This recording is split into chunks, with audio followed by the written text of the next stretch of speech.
अध्याय 2 देख रहे हैं, व्यापार से साम्राज्य तक। व्यापार से साम्राज्य तक इसमें क्लियर बताया गया है, कंपनी की सत्ता स्थापित होती है। यानी पूरी कहानी, पूरी जो स्टोरी है इस चैप्टर में जो दी है, उसका मजमून ये है कि किस तरीके से अंग्रेज या कहें ईस्ट इंडिया कंपनी ये हिंदुस्तान में आती है। शुरुआत में ये केवल व्यापार के लिए आती है, लेकिन कुछ इस तरीके से परिस्थितियां बनती हैं कि व्यापार की जगह उनका एक बहुत बड़ा साम्राज्य स्थापित हो जाता है। तो शुरुआत हम ये करते हैं, आपको थोड़ी कहानी का बैकग्राउंड समझना पड़ेगा। मैं आपको ले जा रहा हूं वहां मुगल बादशाहों की तरफ। तो ये साहब आप जो देख रहे हैं, ये इनका नाम है औरंगजेब। ये जो औरंगजेब थे, ये आखिरी दमदार शक्तिशाली बादशाह थे, मुगल राजा थे। इसके बाद क्या हुआ कि जितने भी आए, फारूक सियर और जो आखिरी हम बात करेंगे उनकी मैं चेहरा भी आपको दिखाऊंगा, वो सब बड़े या ये कहें कि जो वैलर, जो उपाधि, जो पावर, जो साम्राज्य अकबर ने स्थापित किया था, जहांगीर ने स्थापित किया था, औरंगजेब ने किया था, उतना वो नहीं कर पाया। बल्कि मुगल साम्राज्य इस तरीके से वो गिरता ही चला गया। और उसके बाद क्योंकि ये मुगल साम्राज्य गिर रहा था, मेन कारण यही था कि किस तरीके से जो अंग्रेजी राज है वो स्थापित हुआ। तो 1707 में औरंगजेब की मृत्यु होती है। जब इनकी मृत्यु होती है, उसके बाद क्या होता है कि जो मुगल साम्राज्य है इसमें अलग अलग पार्ट है। तो यहां पर जो सूबेदार है, सूबेदार एसबी कर देता हूं, ऐसे यहाँ पर जो जमींदार है ये अपनी पावर दिखाने लगते हैं, क्योंकि अब तो मुगल साम्राज्य एक तरीके से छिन्न भिन्न होने लगा या कहें कमजोर होने लगा। तो यहाँ के जो लोकल पावरफुल लोग हैं, जो वहाँ के लोकल चीफ्टन है, सरदार है, वो आगे बढ़ने लगे। और उसके बाद क्या हुआ कि जो एक क्षेत्र है, जैसे मान लीजिए दिल्ली और आगरा से वो राज करते थे मुगल साम्राज्य। अगर आप थोड़ा सा नीचे चले आए, मतलब किलोमीटर्स दूर चले आए, साउथ की तरफ चले आए, लेफ्ट की तरफ चले आए, मतलब जिसको हम नॉर्थ साउथ ईस्ट वेस्ट कहते हैं, ईस्ट की तरफ चले आए, वेस्ट की तरफ चले आए, तो यहाँ पर बहुत बहुत जबरदस्त ताकतवर क्षेत्रीय रियासतें मतलब जो साम्राज्य ही समझ लीजिए, छोटे साम्राज्य। और दिल्ली, अब जो दिल्ली था, जो एक केंद्र था, मुगल साम्राज्य का केंद्र था, यहाँ से पूरा देश, पूरे देश पे, पूरे कंट्री पे राज होता था, वो जो है अब वो सेंटर पॉइंट नहीं रह सका। क्लियर हो गया? अब ये हुआ कि मैं 18वीं शताब्दी के आगे की बात कर रहा हूँ, उत्तरार्ध की बात कर रहा हूँ, यानी 1750 के आगे आप सोचिएगा। जो 18वीं शताब्दी है, इसमें 1750 के आगे जो उत्तरार्ध है, मतलब जो आगे का पार्ट है, यहां पर एक नई ताकत आई, नई पावर आई, नई ताकत आई। और ये ताकत इस तरीके से हमारे हिंदुस्तान के, इंडियन सबकॉन्टिनेंट के परचम में लहराने लगी, जिनको हम अंग्रेजों के नाम से जानते हैं, ब्रिटिशर्स के नाम से जानते हैं। यहां पर आए ब्रिटिशर्स। ये जो ब्रिटिशर्स आए, पहले क्या हुआ कि ये कंपनी के रूप में आए, मतलब ट्रेडिंग के लिए, क्योंकि हिंदुस्तान में बहुत सारी ऐसी चीज थी। हमारा कॉटन था, हमारा जूट था, हमारे अलग अलग मसाले थे। इसको स्पाइसेस कर देता हूं, चाहे लौंग, इलायची, दालचीनी, सबसे इंपॉर्टेंट तो आपका पेपर है। पेपर, जो ब्लैक पेपर, जिसको ब्लैक सोना भी कहा जाता था, तो इसके लिए आते थे। क्लियर लिखा है कि कब्जे में इनकी कोई दिलचस्पी नहीं थी। बिल्कुल क्लियर बात लिखी गई है कि जब ईस्ट इंडिया कंपनी आई या अंग्रेज भारत में आए, तो उनका केवल एक ही काम था, एक ही सोच थी, ट्रेड। इसके अलावा ये कुछ नहीं सोचते थे। इनका कोई प्लान ही नहीं था कि यहाँ पर राज करें। तो एक चीज तो ये क्लियर हो जानी चाहिए आपको। तो कैसे इतना बड़ा साम्राज्य बन गया, मैं आपको इसका जब चित्र दिखाऊंगा तो आप देखेंगे कैसे समय के अनुसार, समय के अंतराल में अंग्रेजों ने इतना बड़ा साम्राज्य स्थापित कर लिया। इसकी एक सारी कहानी है। इसमें आप एक साहब देखेंगे, ये है बहादुर शाह जफर साहब। ये 7 नवंबर 1862 तक रहे। और यहाँ पर एक चित्र है, बड़ा हृदय विदारक चित्र है, बड़े आपको सुन के दुख होगा। देखिए, मुगलों की, दिल्ली सल्तनत की, राजपूतों की, इन सब की हमको इज्जत करनी चाहिए, क्योंकि इन लोगों ने हमारे देश को बहुत आगे बढ़ाया, बहुत सारी चीजें थी। तो ये जो है कैप्टन हडसन साहब है, इन्होंने ये बहादुर शाह जफर साहब को पकड़ा है और इनके बेटों को पकड़ा है। और आपको बड़ा दुख होगा जान के कि औरंगजेब के बाद जितने भी आए, वो सब केवल सिंबल के रूप में थे, प्रतीक के रूप में थे। जितने भी जो मुगल एम्पायर के राजा आए, वो केवल प्रतीक के रूप में थे। तो हुआ ये कि जो 1857 का, इसके बारे में बहुत हम डिटेल में पढ़ने वाले हैं, 1857 का जब बहुत बड़ा विद्रोह हुआ, पूरे देश भर में हुआ, तो क्योंकि ये विद्रोह के लिए कोई ना कोई नेता तो चाहिए, तो इन्होंने ये जो बहादुर शाह जफर है, मुगल राजा थे, उनको ही अपना नेता मान लिया, जबकि ये उस मूड में नहीं थे, ये तो इनके हालात ही आप देख रहे हैं, लेकिन इनको मान लिया गया। तो ये जो विद्रोह था 1857 का, इसको कुचल दिया गया, दबा दिया गया, खत्म कर दिया गया। फिर क्या हुआ, ये बहादुर शाह जफर को देश से निकाल दिया गया, ये कहें देश को बाहर से बाहर जाने के लिए इनको मजबूर कर दिया गया। और ये जो बेटे हैं, इनकी आंखों के सामने, इस बूढ़े बाप के सामने इन बच्चों को मार दिया गया, इन्हीं के सामने मार दिया गया। तो एक बड़ा अच्छा शेर है कि कितना है बदनसीब जफर, दफन के लिए दो गज जमीन भी मिल न सकी कुएं यार में। तो इतना बदनसीब है ये जफर, जो आखिरी मुगल बादशाह रहे, कि इनको 2 गज जमीन भी नहीं मिल सकी, अपने जिस देश के बाशिंदे थे वहां पर इनको दफन के लिए 2 गज जमीन भी नहीं मिल सकी। अब हमारी बात आगे बढ़ती है यहाँ पर कि पूर्व से या पूर्व में ईस्ट इंडिया कंपनी का आना। बहुत ध्यान से इसको समझिएगा, आप थोड़ा सा आइडिया लगा लेंगे कि ये है ब्रिटेन, ओके, ये यूरोप है, यूरोप का ही पार्ट है, यूरोपियन यूनियन का पार्ट था, ये अभी चल रहा है, इनके बीच में ब्रेक्सिट वगैरह हो गया है। तो ब्रिटिश यहाँ से इस तरीके से आते थे पहले ना, ये सब जो थे स्वेज नहर और जो भी नहरें यहाँ पर हैं, कि ये जो पार्ट था ना, क्योंकि इस यहाँ से जब आते हैं आप तो बिल्कुल जो डिस्टेंस है और फ्यूल है, सब बच जाता है। आजकल जो शिप आती है वो यहाँ से आती है, पहले इस तरीके से आया करते थे यूं करके। तो अभी मैं आप जो नाम लूंगा उसमें आएगा केप ऑफ गुड होप, ये आपका एकदम पॉइंट एकदम लोएस्ट पॉइंट है अफ्रीका का, ये नाम अभी मैं लूंगा। आप ये समझ लीजिए वो इस तरीके से आते थे ऐसे, और फिर यहाँ से वो इस तरीके से आते थे इस जगह पे, खासतौर पे वो गुजरात के इलाकों में आते थे। और फिर यहाँ से अगर आप कोरोमंडल तट ले तो ये वाला, मालाबार तट ले तो ये वाला, तो यहाँ पर आते थे और अपना ट्रेड करते थे। तो कैसे आ रहे हैं ये आप समझ गए यहाँ पर। और इसी तरीके से बाकी जैसे पोर्चुगीज है, डच है, डच मतलब हॉलैंड, पुर्तगाली और फ्रांसीसी, ये सारे यहीं के हैं और वो आया करते थे। ये सारों का रास्ता मैंने आपको बताया। तो आप देखिए हुआ ये कि सन 1600 की बात मैं बता रहा हूँ। देखिए ईस्ट इंडिया कंपनी आ रही है। ईस्ट इंडिया कंपनी को केवल दिमाग में रखिए कि ये केवल एक कंपनी है, ये ब्रिटिश नहीं है, ये कोई ब्रिटेन से नहीं आ रही है, ब्रिटेन मतलब ब्रिटेन से आ रही है, लेकिन ब्रिटेन का राजा या रानी इनको नहीं भेज रही है, ये ध्यान रखिएगा आप। तो 1600 की मैं आपको बात बता रहा हूँ। इसमें यह हुआ कि जो ईस्ट इंडिया कंपनी है, इसको ये महिला जो आप देख रहे हैं इनका नाम है महारानी एलिजाबेथ प्रथम, मतलब एलिजाबेथ E1 कर देता हूं, ये है महारानी एलिजाबेथ 1। तो इन्होंने क्या किया, या इन्होंने चार्टर, इसको हम कहते हैं इजाजतनामा। तो ईस्ट इंडिया कंपनी ने इनसे या इनको, इन्होंने एलिजाबेथ ने ईस्ट इंडिया कंपनी को एक इजाजतनामा दे दिया या चार्टर दे दिया। वो चार्टर में ये था कि जो कंपनी है, कौन सी, ईस्ट इंडिया कंपनी, ये इसका नाम ही ईस्ट इंडिया है। ईस्ट इंडिया का मतलब क्या होता है, देखिए हमारा क्या है, ये north south east, north south east west, ये हमारा है। इंग्लैंड के हिसाब से देखें तो क्या है, नॉर्थ साउथ ईस्ट वेस्ट। तो इसका जो ईस्ट पार्ट है, इंग्लैंड का जो ईस्ट पार्ट, मतलब ये जो भाग है ना, ये वाला भाग, इसके ये जो इलाका है, इसके लिए इसका जो यहाँ भी जो भी ट्रेड होगा, यहाँ पर जो भी व्यापार होगा, वो ईस्ट इंडिया कंपनी को उसके सारे राइट्स मिल गए। मतलब और कोई कंपनी, यहाँ पर क्लियर लिखा है कि इंग्लैंड की कोई और कंपनी, व्यापारी कंपनी, कोई भी कंपनी अब ये जो इलाके इनको मिल गए हैं यहाँ पर व्यापार नहीं कर सकती।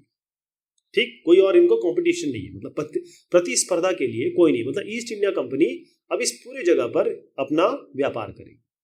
ठीक है, यानी यहाँ पर जा सकती है, खंगाल सकती है, पता कर सकती है, यहाँ की चीज़ें खरीद सकती है, खरीद के वो वापस लाएगी और बड़े बड़े या ऊंचे दामों में वो यूरोप में बेचेगी या फिर अपने इंग्लैंड में बेचेगी या यूनाइटेड किंगडम में बेचेगी, जिसमें स्कॉटलैंड भी है, आयरलैंड भी है। तो सस्ते दामों में लाके बड़े ऊंचे दामों में यहाँ बेचेगी। लेकिन दिक्कत ये है कि ये तो केवल इंग्लैंड की बात होगी ना, यूके की बात होगी। इंग्लैंड की ट्रीटी है, तो अब किसी पोर्चुगीज को, पुर्तगाली को या फिर फ्रांसीसी को या फिर डच को, हॉलैंड वाले को तो नहीं रोक सकते आप, वो तो आएगा ही आएगा। इसका मतलब ये जो ब्रिटिश कंपनी है EIC, ईस्ट इंडिया कंपनी, उनको ये डच है, हॉलैंड, फ्रांसीसी, पोर्चुगीज, ऐसे तमाम तरीके के जो कंपटीशन है, प्रतिस्पर्धा है, मतलब उनके साथ प्रतिस्पर्धा करनी होगी, क्योंकि सभी के सभी लोग आ रहे हैं। सभी को पता चल चुका है कि हिंदुस्तान में ये चीज़ अच्छी मिलती है। हम तो मसाला किंग है, यानी हमारा जो स्पाइसेस है वो तो बहुत फेमस हो गया था, हमारे मसलिन के कपड़े, हमारा कॉटन बहुत फेमस हो गया था। यानी कि यहाँ पर आके बहुत कम दामों में मिल जाता था, राइट। तो क्लियर यहाँ पर बताया गया है कि पूरब के बाजारों में आने से नहीं रोका जा सकता, किसको? दूसरी यूरोपीय ताकतों को। अब यहाँ पर आ गई दिक्कत कैसे आ गई कि जब तक इंग्लैंड, अब मैंने आपसे कहा था ये पोर्ट ऑफ गुड, जो नाम मैंने आपको बोला था कि केप ऑफ गुड होप, ये जो मैंने आपको केप ऑफ गुड होप है, यहां से जब तक इंग्लिश कंपनियां यहां पर आई, कहां से? हिंद महासागर से चक्कर लगाते हुए, पार करते हुए यहां तक आई, तब तक यहां पर पोर्चुगीज, हिंदुस्तान में मैं आपको ये जगह दिखा देता हूं, ये जो इलाका है इधर, गोवा है इधर, बॉम्बे के थोड़ा नीचे समझिए। तो जो पोर्चुगीज है, ये जो पुर्तगाली मैं बता रहा हूं, ये ऑलरेडी गोवा आ चुके थे, मतलब हिंदुस्तान में वो दस्तक दे चुके थे और अपनी उपस्थिति दर्ज करा चुके थे और गोवा में अपना ठिकाना बना चुके थे। आज आप जाएंगे गोवा तो आपको ऐसा लगेगा कि आप पुर्तगाल में आ गए, पोर्चुगीज में आ गए, इसलिए लोग बहुत ज़्यादा जाते हैं वहाँ पे, बहुत फ्री है वहाँ पे, आराम से ज़िंदगी जी सकते हैं, बहुत बढ़िया इलाका है। तो यहाँ पर आ चुके थे और इनफैक्ट मैं बताऊँ कि ये पोर्चुगीज पुर्तगाली ही एक खोजी थे, उनका नाम है वास्को डी गामा। क्या नाम है? Vasco D gamma. फिर से ध्यान रखिएगा, पोर्चुगीज पुर्तगाली है वास्को डी गामा, VDG कर देता हूं। ये जो वास्को डी गामा है, उन्होंने ही 1498 में भारत तक पहुंचने का समुद्री मार्ग, तो इंडिया के लिए या इंडियन सब कॉन्टिनेंट का जो रास्ता सबसे पहले जिसने डिस्कवर किया वो साहब थे पुर्तगाल के पोर्चुगीज वास्को डी गामा। ये ध्यान रहेगा, ठीक। तो जब 17वीं शताब्दी की शुरुआत हुई तब क्या हुआ?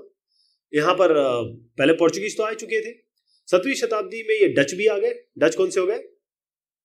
डच मतलब हॉलैंड, नीदरलैंड जिसे हम कहते हैं। तो डच भी आ गए, आपके पोर्चुगीज तो पहले आ गए। उसके बाद किसकी कमी थी? फ्रांस की, है ना। तो फ्रेंच भी आ गया। अब क्या करेंगे? मतलब डच भी आ गए, फ्रांसीसी भी आ गए, पोर्चुगीज भी आ गए। अब समस्या ये थी, प्रॉब्लम कहाँ शुरू हुई कि जितनी भी कंपनीज थी या जितनी भी ये देश की कंपनी आ रही थी, वो खरीदना एक ही चीज चाह रही थी। ऐसा नहीं कि कोई और कुछ खरीद रहा है, कोई और कुछ खरीद रहा है, यानी वो सूती कपड़े खरीदना चाह रही है। पहले तो ये सूती कपड़े कर देता हूँ, सूती कपड़े हो गए, रेशम, सिल्क, ये खरीदना चाहते थे क्योंकि हमारी बड़ी जबरदस्त मांग थी।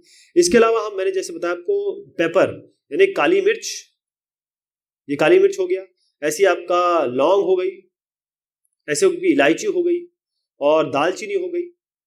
तो इसमें कार्डमम है, आपके बहुत सारी चीज़ है ना, ये सारी चीज़ें बहुत फेमस थी वहाँ पर। तो हुआ ये कि क्योंकि कंपटीशन इनमें बढ़ गया, जब कंपटीशन में ये बढ़ गया तो भारतीय बाजारों में इनकी जो कीमत है वो बहुत ज़्यादा बढ़ गई। यानी मान लीजिए ये डच है, ये फ्रांसीसी है, ये ब्रिटिश है, ये कुछ खरीदने आ रहे हैं यहाँ पे और एक ही चीज़ खरीदने जा रहे हैं। जैसे मान लीजिए ये ब्लैक पेपर यानी मतलब काली मिर्च खरीदने जा रहे हैं। अब काली मिर्च खरीदने जा रहे हैं, अगर एक आदमी जाता तो वो तो किसी भी अमाउंट में इसको ले लेता, कम से कम अमाउंट में। लेकिन अब ये आएगा, ये बोलता है मुझे 50 रुपये में दो, ये कहता नहीं मैं 60 रुपये दूंगा आपको, ऐसी क्या बात है। ये अगला आया, मुझे चाहिए, मैं 70 रुपये दे रहा हूँ, तो मांग बढ़ गई ना, 50 से कहाँ 70 हो गई। तो इनके लिए जो खरीद का अमाउंट था वो ज़्यादा बढ़ गया और इनको भी बेनिफिट तो होने लगा, मुनाफा, बेसिकली मुनाफा घटने लग गया। अगर ये 50 में ले रहा है तो ये कितने मुनाफे में यहाँ बेच सकता था, लेकिन अगर 70 में कोई ले रहा है तो मुनाफा 20 रुपये कम हो गया ना, अगर वो बेचेगा जाके 70 में लेगा तो मुनाफा गिरने लगा, यानी जो प्रॉफिट है वो मार्जिन कम हो गया। अब इसमें क्या हुआ कि इन तीनों के बीच में लड़ाइयाँ शुरू हो गई। तो अब डच, फ्रेंच और ये जो आपके तीसरे साहब हुए पुर्तगाली लोग, इनके बीच में लड़ाइयाँ शुरू हो गई। यानी करते क्या थे, एक दूसरे के जहाज, ये जहाज है, इनको डूबे देते थे, क्योंकि बेसिकली तो जहाज से ही आते थे उस समय, हवाई जहाज वगैरह तो होते नहीं थे, पानी के जहाज से, तो वो उनके जहाज डुबो देते थे। या फिर वो कहीं आ रहे हैं तो उनका रास्ते में रुकावट खड़ी कर देते थे। और माल, अगर ये माल भरा हुआ है तो इसको वो रोक देते थे बिल्कुल कि भाई लदा हुआ सामान नहीं जाएगा। तो ये सारी चीज़ें इन्होंने एक दूसरे के खिलाफ की। और दूसरा ये था कि उस जमाने में ये होता था कि इनकी नेव ऐसे नहीं आते थे, क्योंकि रास्ते में बहुत सारे यहाँ पर इनको पकड़ भी लिया जाता था, यानी कि जो समुद्री लुटेरे थे वो भी आ जाते थे। तो इनके पास बाकायदा तोपें होती थी, बंदूकें होती थी, सब चीज़ें होती थी। तो अब यहाँ पर इनकी जो लड़ाइयाँ होने लगी ना, उसमें ये सब व्यापार हथियारों के मदद से चल रहा था, हथियार का यूज करते थे। और अब व्यापारिक चौकियों को किलेबंदी के जरिए सुरक्षित रखा जाता था। अब इसको सुनिएगा, ये बड़ी अच्छी लाइन बताई इन्होंने कि अब मान लीजिए जैसे हिंदुस्तान का ये इलाका मैं बता रहा हूँ, ठीक है। यहाँ पर मान लीजिए ये पोर्चुगीज आए। अब पोर्चुगीज क्या करेंगे कि जैसे ही अपना कुछ इलाका बनाएंगे या यहाँ अपना एक सेंटर बनाएंगे, ट्रेड सेंटर, तो उसको वो फोर्ट बना देंगे। वहाँ पर एक बहुत अच्छा फोर्ट भी है, वहाँ पे किला भी बना देंगे।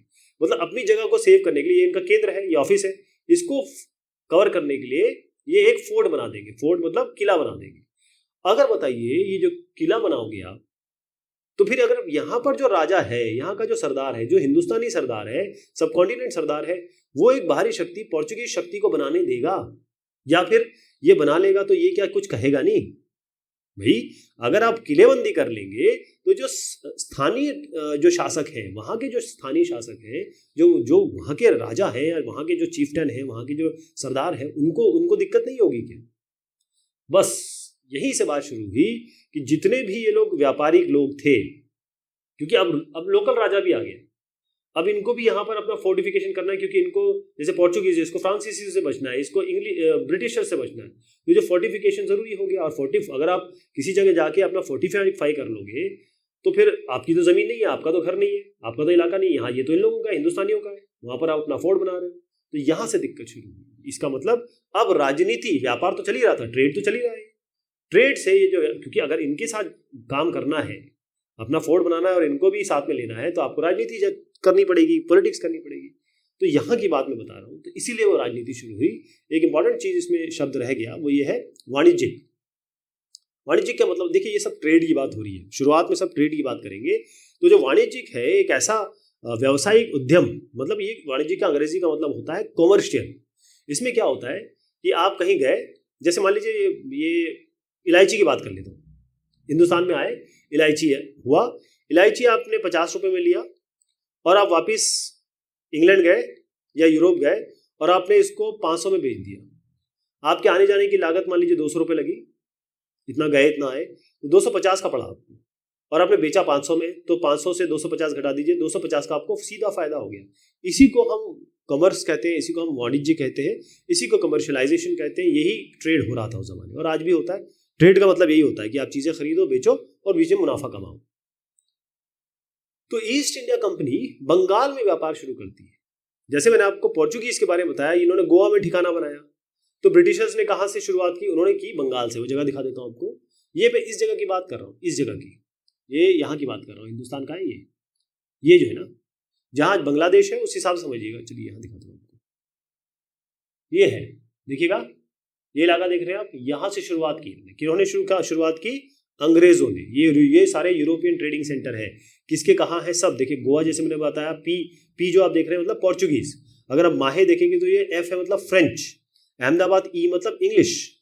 डीए जहाँ देख रहे हैं वो डेनिश। मतलब यहाँ पर जो अलग अलग तरीके के लोग आए, अलग अलग कंपनीज आई, उन सब के यहाँ पर क्लियर दिखा हुआ है किसका आधिपत्य कहाँ पर था और कहाँ पर क्या किसने किया, ट्रेडिंग कहाँ कहाँ की, अपने वाणिज्यिक सेंटर कहाँ बनाया। और बस जहाँ वाणिज्यिक सेंटर बनाया वहाँ पर इनको फोर्टिफिकेशन की जरूरत पड़ी, क्योंकि आपस में लड़ाई होनी वाजिब थी।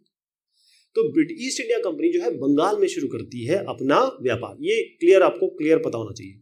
ईस्ट इंडिया कंपनी ने कहाँ से व्यापार शुरू किया? बंगाल। ये भी सवाल है। हमारा रास्ता किसने ढूंढा हिंदुस्तान का? पोर्चुगीज। कौन थे? वास्को डी गामा 1498 में। ये भी याद रखना आपको। अब देखिए, पहली जो इंग्लिश फैक्ट्री बनी वो 1651 में, 1651 में कहाँ बनी? ये बनी हुगली नदी। हुगली नदी यहाँ पर है, मैं आपको यहाँ दिखाना चाहूंगा कि ये हुगली नदी है साहब। यहाँ पर एक बहुत इंपॉर्टेंट नदी है हुगली, ये देख रहे हैं आप, हुगली नदी। क्लियर है? हुगली नदी के पास पहला जो वाणिज्यिक सेंटर बना, या ये कहें कि पहला जो इंग्लिश फैक्ट्री बनी 1651 में बनी, ये हुगली के किनारे बनी। ठीक है? तो यहाँ पर जो लोग काम करते थे, यहाँ जो व्यापारी काम करते थे, क्योंकि ये फैक्ट्री नाम दिया इन्होंने, तो इसमें जो लोग काम करते थे उनको कहा जाता था फैक्टर। क्या कहा जाता था? फैक्टर। इनको फैक्टर कहा जाता था। अब इसमें इनका एक वेयर हाउस भी था। वेयर हाउस मतलब जहां पर भंडार गृह, जहां पर ये सामान रख सकते थे जो वो बेचेंगे, आगे बढ़ाएंगे। यहीं पर इनके ऑफिसर्स भी बैठते थे, यानी कि दफ्तर भी थे, इनके ऑफिसर्स भी थे। यहाँ पे वो कर दे रहा हूँ, दफ्तर थे, यहाँ इनके अफसर बैठते थे। अब धीरे धीरे क्या हुआ कि जैसे मान लीजिए आपने यहाँ पर एक फैक्ट्री बना दी, तो यहाँ पर एक इलाका हो गया, फिर ये इलाका थोड़ा और बढ़ गया क्योंकि फैक्ट्री बना दी आपने, यहाँ वेयर हाउस बना दी, यहाँ लोग भी बैठ रहे हैं। तो इन्होंने कहा कि जब हम ये चीज़ें भेज रहे हैं, तो इन्होंने कहा कि देखो, सौदागरों को दे रहे हैं, जो ट्रेडर्स हैं और जो सौदागर हो गए, जो सौदा करते हैं, एक ही बात है, सौदा करना वाले सौदागर या व्यापारी एक ही बात होगी।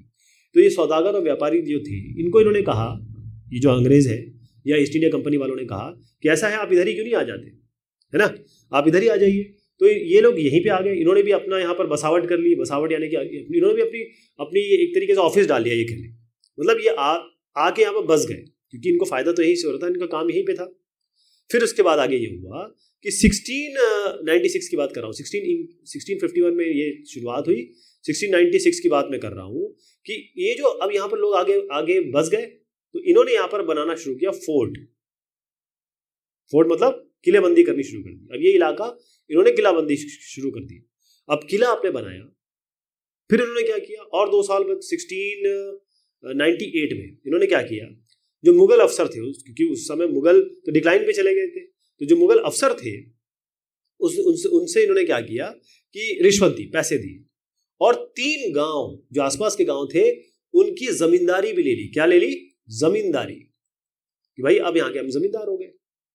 और इन 3 गांव में एक गांव है, नाम ध्यान रखिएगा क्योंकि इसके 3 नाम मैं बताऊंगा, कालीकाता। तो आज हम जो कोलकाता बोलते हैं, जो पहले कलकत्ता था, कैलकटा था, उसका नाम क्या है? कालीकाता। क्या नाम है? कालीकाता। फिर से सुनिएगा, कालीकाता, कलकत्ता, कोलकाता। आज हम कोलकाता बोलते हैं, पहले कालीकाता था, फिर बीच में कैलकटा बन गया। हमारे जमाने में कैलकटा चढ़ा हुआ है, लेकिन अब कोलकाता हो चुका है। ठीक, तब एक और चीज देखिए, इन्होंने क्या किया, ये कंपनी वालों ने, क्योंकि अब तो ये पावरफुल होने लगे थे, लोग जानने लगे थे, इन्होंने क्या किया, औरंगजेब के पास गए और उनसे कहा कि भाई आप एक काम करो, हमारी रिक्वेस्ट है कि एक फरमान जारी करो, यानी कि एक शाही आदेश, एक ऐसा आदेश जारी कर दो, एक ऐसा निर्देश जारी कर दो, एक ऐसी बात कहलवा लो कि अब जो कंपनी है, क्योंकि इसका बढ़ रही थी कंपनी, कि ये कंपनी कहीं भी व्यापार कर सकती है बगैर शुल्क दिए। इसका मतलब हर जगह जहां जहां ये कंपनी जाती थी वहां इसको शुल्क देना पड़ता था। बेसिकली टैक्स है, आप किसी की भी राज्य में जाएंगे तो टैक्स देना पड़ता है। जैसे अगर आप एक स्टेट से दूसरे स्टेट में जाते हैं तो बीच में आपको टैक्स देना पड़ता है, चाहे रोड का टैक्स हो, चाहे किसी दूसरे स्टेट में जाने का टैक्स हो, वो टैक्स देना पड़ता है ना। तो ये जो टैक्स है ये ना लगे, तो ये औरंगजेब साहब ने दे भी दिया कि ठीक है हम फरमान जारी कर देते हैं। उन्होंने फरमान जारी कर दिया। उसके बाद क्या हुआ कि कंपनी ये कोशिश कर रही थी कि मुझे और भी ये जमींदारी मिल जाए, मुझे और भी रियासतें मिल जाए, यानी कि जो इनको अधिकार मिल गया, क्योंकि एक तो अधिकार इनको औरंगजेब ने दे ही दिया कि फरमान दे ही दिया, उसके बाद ये पावरफुल भी होने लगे थे, तो ये ज्यादा से ज्यादा फायदा उठाने की कोशिश करने लगे। ओके, तो जो कंपनी के अफसर थे, जैसे ये कंपनी का अफसर है, अब कंपनी के अफसर ये व्यापार तो कर रहे हैं, ये अपना निजी तौर पे, मतलब एक पर्सनल तौर पे, निजी कहेंगे इसको, निजी तौर पे भी ये अपना व्यापार चला रहे थे। तो जब निजी तौर पे चला रहे हैं, चलो आपने कहा कि भाई औरंगजेब ने कहा कि टैक्स मत लेना, तो टैक्स इनका छूट गया, मतलब लोग टैक्स नहीं ले रहे थे उनसे। लेकिन अगर कोई एक आदमी अपने आप व्यापार चला रहा है, वो कंपनी की तरफ से नहीं चला रहा है, तो वो उसको तो टैक्स देना पड़ेगा ना। उसने टैक्स देना मना कर दिया। मतलब जो लोकल इसके अंदर के जो लोग थे, जो खुद अपने तरफ से चला रहे थे, उन्होंने भी शुल्क चुकाने से इनकार कर दिया, क्योंकि उन्होंने कहा कि हमको तो फरमान मिला है, जबकि फरमान मिला था कंपनी को, फरमान इनको लोग जो अलग से कर रहे थे व्यापार, उनको तो मिला नहीं था। तो अब इससे क्या हुआ, ये बंगाल की बात कर रहा हूं, तो बंगाल में एक दिक्कत आ गई कि बंगाल में जो राजस्व, क्योंकि ये इस शुल्क से, इस राजस्व से, इसी से तो टैक्स लेते थे, और टैक्स इनको मिलना कम हो गया, क्योंकि ये जो पर्सनल लोग थे जो इसमें छुप छुप के काम कर रहे थे या फिर किसी भी तरीके से काम कर रहे थे, वो इनको टैक्स नहीं देते थे। अब ऐसा अगर हो तो ये जो साहब आप देख रहे हैं, इनका नाम है मुर्शीद कुली खान, नवाब है बंगाल के। ये फिर कंपनी से अपना विरोध क्यों ना जाहिर करे भाई, विरोध क्यों ना करे, क्योंकि आप हमें पैसा नहीं दे रहे। एक तो औरंगजेब ने मना कर दिया, ऊपर से जो लोकल, जो अंदर के लोग हैं वो भी नहीं दे रहे। तो मुर्शीद कुली खान तो इसके खिलाफ बोलेंगे और करेंगे ही करेंगे। ठीक, तो यहां से बात शुरू हुई है व्यापारों से युद्ध तक। आपने देखा शुरुआत में व्यापार से शुरुआत हुई, फिर आए, फिर जमने के बाद इन्होंने फोर्टिफिकेशन किया, आगे बढ़ने की कोशिश की, और वहां से शुरुआत हुई लड़ाई की। तो व्यापारों से युद्धों तक, इसकी मैं बात जो करूंगा वो हम अगली बार करेंगे कि कैसे युद्ध हुए और इसमें प्लासी ने किस तरीके से परिवर्तन कर दिया, वो हम अगली बार देखेंगे। तब तक शुक्रिया, मेहरबानी आप सभी की।